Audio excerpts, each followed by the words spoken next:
basa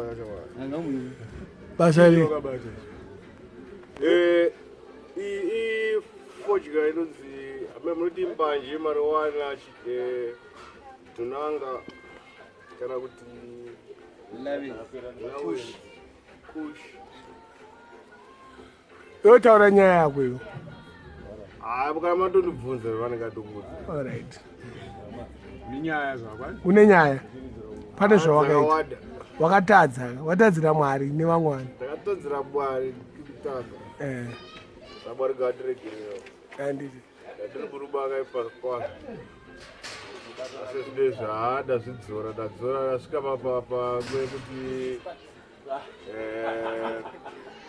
ndakunzwisisa upenyu kuti kutadza kwakaipa. Pane asikazoni kutadza kwaipa aifana kutadza ndoko kwakanaka. Inonzi ani zita rako? Inonzi Kuda kwashe Hamek Katuruza. Wagara kuEngland ka? Ndaigara kuEngland London. London kupi kuLondon? Kent. Saka chii chakaitika kuti udzoke kuno? Boswe yakatodidze kudoko. Boswe madrugs. Yatengesa madrugs. Saka apa kutengesa madrugs kwadaita imba taitengesera ikaredwa namapurisa. Vakabatwa vakaiswa kupolice station. Vaiswa kupolice station. Panazobuda vanaenda court vanopa bail. Bail nakafanira kudzokera after 3 months. 3 months vadzakwana. Vana kudzokera. Ndiri parani ndasakwanisa kutengesa madrugs. Ndopandakazoita robbery. Kana kuti iwewe manje. Ndiri big score ndirese. Ndogase nyaya dzangu ndotize. Yange confusion. Hapana kaita robbery ipapa ndopanga kunditsvaga. Ndopakazondibata. Saka wandibata ndakabatwa mu 2015. Ndakapinda remand. 16 ndakapinda remand nearly 1 year. Ndiri muremand kudaro bvawazondipa 7 years. Wapiwa 7 years ujeri? Wakapika mangani? Ndakapika half because ndandiri good behavior. Vakaditi wakasvitsa hafu yako une good behavior. Sentence yako yapera but wakakubita crime ndebva yawedzera. Saka wakapika zvazvinazofamba sei? Ndakapika ndapedza kupika kudaro sentence yako yapera. Ndopakauya wapinda immigration. Wanga wabuda here muchitoro mujeri? Ndinobuda muchitoro. Immigration yakazoya kupa? Immigration yakauya ndatobuda ndatopanza after ndofika 2-3 days. Azviite kumbe bozi adakupiwa freedom ndakapiwa inodzi hostel. Alright. Inoshanda neprobation. Saka unenge wakatongosungwa still but unenge nekafreedom yekuti unobuda makuseni udzoka manene. Wakazodzoka unenge wapa warrant. Ino yangu vanoshanda nejeri. Uchibuda hako pajeri wodzoka pajeri. Aiwa tingati chiku tingoti zvakaita sematerrorini aya yandi anenge akaiswa kana defense zvokuti motobhuka onzi mapinda mabuda saka anenge asina kuti mabuda na 8 makuseni na 6 manheru anenge asina kudzoka anenge akutotsvagwa chi watopa menhant yangu inonge watopa menhant. Saka 2 days immigration vayauya zvikanzi hakuna crime yako very serious crime because inenge inobva drugs robbery nefuti chichi. Okay, wandisa detention. Ndiri detention. Gore ripi? Apo ndakapedza 2000 early 2017. early 2017 ndopana kapedza sentence muna January saka anaweza kubuda 2 days ndopanzosera futi 2017 year panzosera detention detention ndaanombogara for a long time Yeah. ndiri imwe munhu vachiti vada kuprovoka citizenship crime yavo Wangori citizen of UK. sapa kuprovoka pacho daenda kucourt detention imo mune court daenda kucourt paipa pane inonzi first tribunal second tribunal inonzi third yacho saka ndakaenda first ndakaona zvikutora time zvandaiudzwa zvacho ndakati tozwa nemumwe first zvanzi mazi iwo wakabayachi after 3 years unogonoita se unogonodzoka saka tiri mudetention wadzoka kuteni Kuteni ndekupi manje? kuno Mbare kuno. Alright. Saka wakavolunteer kuya kumbari. ndavolunteer Kose vanhu vachiti wakadeportwa. because munhu akavolunteer kana wakadzoserwa kudzoka kwacho same because vanotokutransport kumeka short takusvitsene because vakwanisa kusvika vanogona kusuwiwa saka procedure yavo wakavolunteer kana wakadeportwa unofanira kunge une vanhu vanoitese but munhu adeportwa ari different adeportwa anenge akatosungirirwa kwatiswa chii saka inini vangoti aiwa tokokuperekedza tokusvitsa paairport saka ndakasvika paairport ndofunga vanhu vakavazonditore kana vanhu vakadone nechitaura chi nemachinda ndisvika bobobo vangari 4 ndo vanhu vakuti chi ndakadipota inini ndirami kana ndakadipota because zvangofanana situation yacho kuti Wakauya nesuitcase here. zvese ndandinazo azviri kujeni hapana chandakatora Asi une hama kakwiwa. Vaikwanisa kukuinzira. hawa dziri kuhama Wakaenda rini kuEngland? enda 2001 April. Muna April. Yona opportunity yakadaiwo. Chimbavha ichi chakazobva kupi. Wangori mbavha here kuno. kuno munhu anziri mbavha Wangori mbavha mpanewo. Mpanewo. hamunondiziva ndichitoenda kuchitouya tonas kubhawa Ati chimbavha chakazobva kupi. andambobvira ndabatwa nemapurisa kuno andambobvira ndaenda kujeri kana kumapurisa iko kwanga tiri first time yakupinda mujeri kutwa wakaiona twa uku unogona kutenga wangutaura maboys maraini okay inini ndandatoitengeserwa nemwe mupana panapana aigadzira mutututu Wakaitenga mari. adaitenga cheap yatenga ndazomupa 270 270 chii. 270 pounds Waida kuitise chii. apa Futi nandam street ichitengesa madrugs madrugs akaita mangesa akaita sei. Usati shamwari. Taura madrugs ako. okay ndada kutengesa cocaine Kana kuti waitotorawo futi crack cocaine.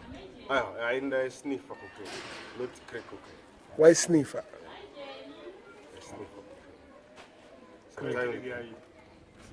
crack ndoipisa inenge ingadongo something like that pisa ndozvataitengesa Saka why iwewe wakazotanga kuzosniffa? Chii chakaita kuti usniffe? Stress what?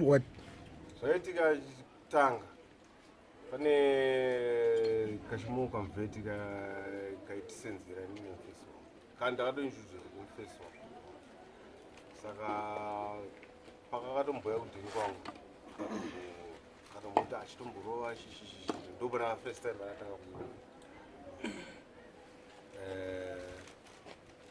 saka next time after 2-3 days ndandiri kudhini hana kubuda mbudzi hatoyachinotsvaga zvanzipoendana asi kunzwa bho chii ndandokurwara saiwa kurwara kwakuita u ndiye wakorwara watomborova chi imwe Imwe futi. sadokutanga vanenge Saka wasikade kusenzela. Wakambosenza.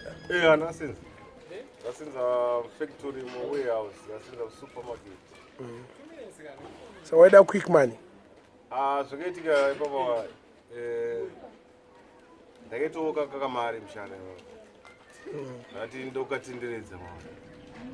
Saka mupesa wangu bata amazi yotenga chi. Iye aitengeso madrugs ndaitoona zvishoma mari ichiuya. Muboyi murungu muZimbabweni muNigeria nji. Ndimapana mimi vanotadzisa vamwe vanhu kuenda kuEngland kamuchitamba nevana. Dotizanja inga wrong turn. Wakati wrong turn andiri wakachuza kuita izvozvo. Wakafoswa here. Anokufoswa. Apa ingari like ndokutenderedza. Peer pressure. Aiwa kuna peer pressure. Wada kutenderedza mari watadza kuenda kubasa here woita izvo kubasa. Kubasa ipapo nandambomira because ndaneka course kanachi. Ndaneka course kanachi ndaenda course cleaning course. Biohazard cleaning. All right. Saka ne course kanaita ngo. Saka ngasingaite kubatanidza nekuenda kubasa. Makosi kana chita kosi ungochitobhadhara. Saka doloni futi ndakapiwa about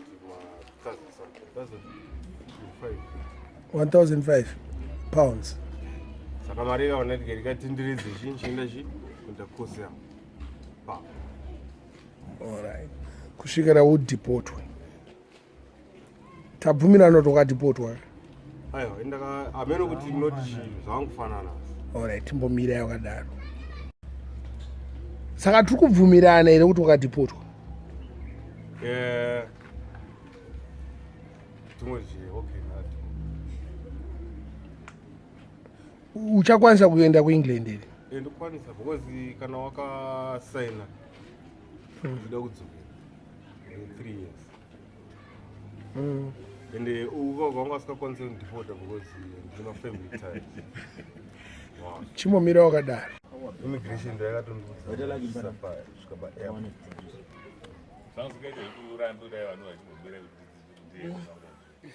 Before sandasaina babereka hapana zvakakwanisa kuita. But after ndasaina kundakuenda hazvishaita. So you made the wrong decision. I made the wrong decision because ndakatozvifunga ndamundege. Because mapesa acho vanhu vatori friendly ona. Vaitaura tese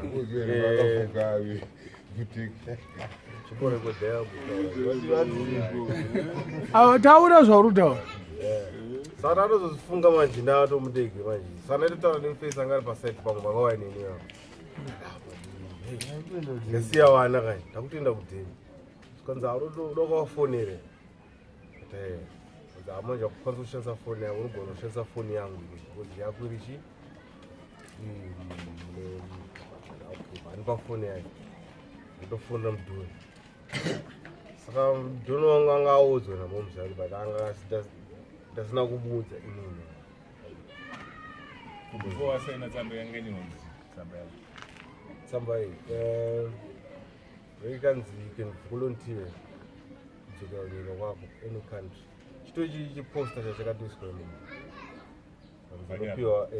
Unopiwa free ticket, free allowance, unopiwa loan,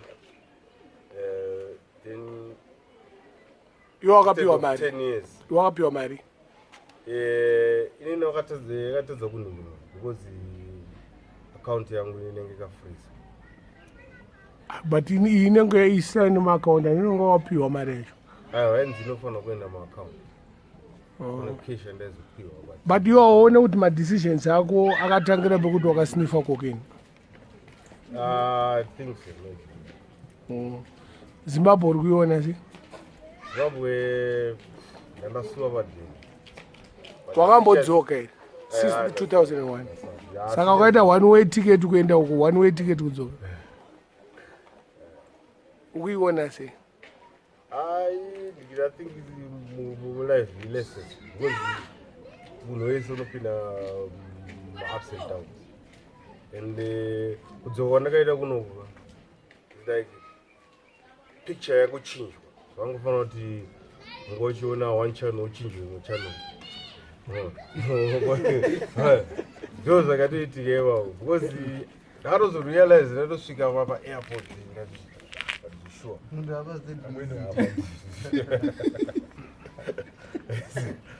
wakasvika sei kubva kuairport kusvika uno? ndakazotorwa nadifana wangu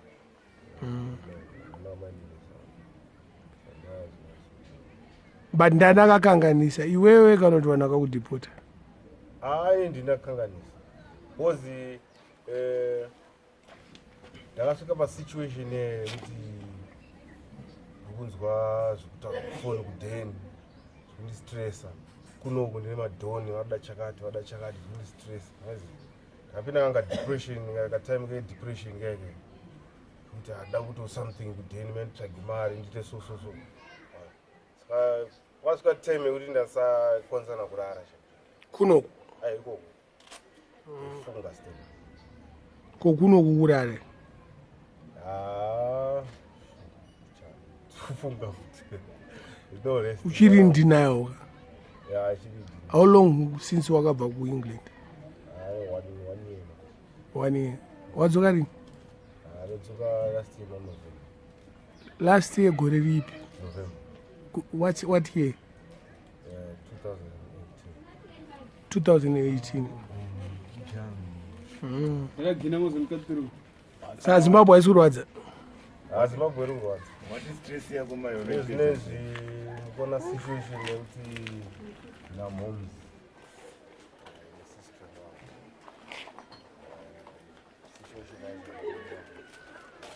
zvandaivuzwa pafoni kana ifungoti ndasinganyasozvinyeso mwe vanozvaudza pafoni hamboiona picture yachadi but aine zvinasiyana picture yacho yakatetezi yakakonezi yani things anoti vanhu vari ngokwanisa kurarama ka asi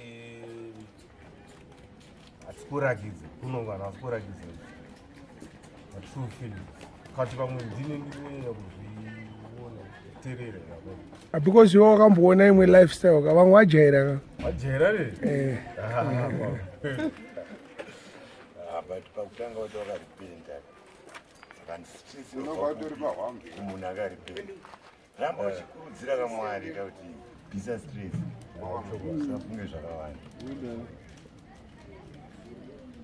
kumbotowapo another second opportunity yekuti udzorere kucountry unodecide zviye uenda here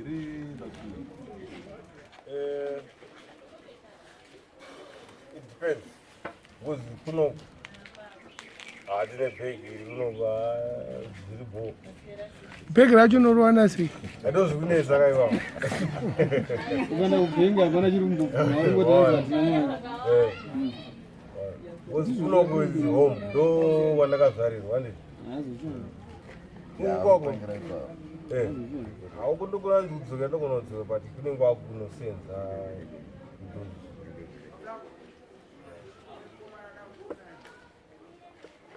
atadzidza lesson adzidza lesson because ndakaenda ndiri mufana ndisingazive pandakaenda ndakasiya zvinhu zvakanaka saka picture wakaenda une makore mangani? ndine 18. Saka ukuzviona kuti opportunity yawakaluza iyi haisi ko unodzidzisa vari kuita izvozvo kuti vaite sevari kuuk vari kuengland ezinezvi message yandingatovasendera kuti kana munhu wakagara comfortable life haurealize kuti pane mamarisk aunongotora kuti ugona kuita se change life yako upside down especially nyaya yemari but iyi haisi nyaya yemari inyaya yekuti wanga wakutora madrugs wanga kutora cocaine ndo pakatangira nyaya nyaya yemadrugs but anyways sezvisinei unenge wokutadza chimhoresa hama neshamwari dzako anomhoresa Hwezra kutaura kamazita avo mazita Eh, akawanda taura 2. akawanda Saka watadza kutaura 2 vari kuengland. wawanda alright totichi Nduna Tyre boys Tanya Tabs Tyre